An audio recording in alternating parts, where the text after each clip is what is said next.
me ask you something. When you're working toward a big goal, are you preparing for success or are you preparing for disappointment? Be honest. A lot of people think they're being realistic by preparing for disappointment. They brace themselves for everything that could go wrong. They come up with worst-case scenarios and tell themselves it's just being practical. But here's the truth. Preparing for disappointment doesn't protect you from failure. It just makes the journey heavier. It drains your energy and convinces you that every step forward is risky and dangerous. But what if you prepared for success instead? What if instead of obsessing over everything that could go wrong, you focused on everything that could go right? This isn't about blind optimism. It's about setting up the right support systems, skills and mindset to make success feel inevitable. Here's why it works. When you prepare for success, you feel more secure taking risks. Risk feels terrifying when you're bracing for impact. But when you've prepared for success, the unknown isn't as scary. You've created a sense of internal safety because you've built a foundation of skills, resources, and self-trust. You know that no matter what happens, you're capable of handling it. This is where the redefinition of success comes in.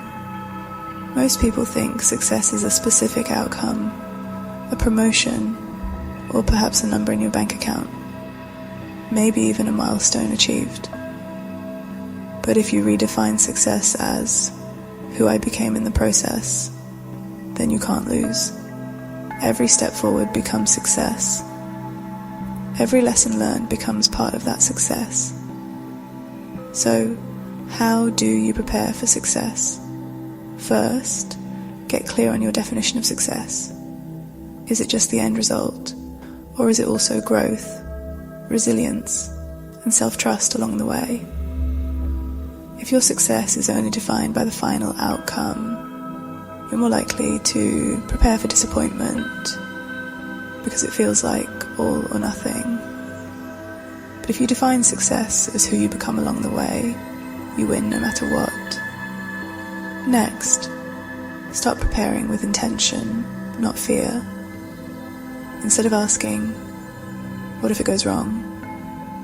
Ask, what do I need to do right now to make things go right? Preparation isn't just what if thinking, it's action taking.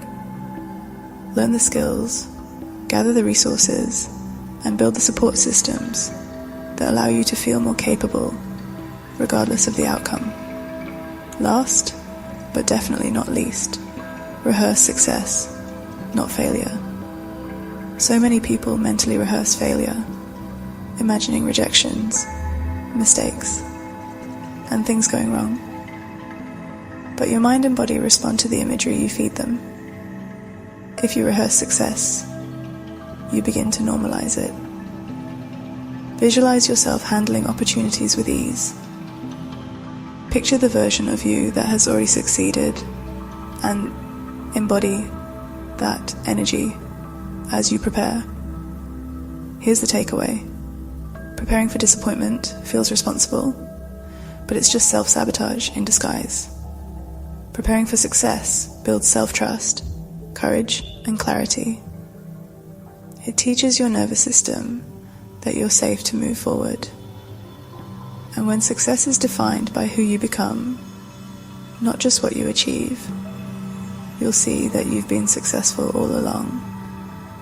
So the next time you feel tempted to be realistic by preparing for the worst, ask yourself, what would it look like if I prepared for the best? Remember, success isn't just what you achieve, it's who you become in the process.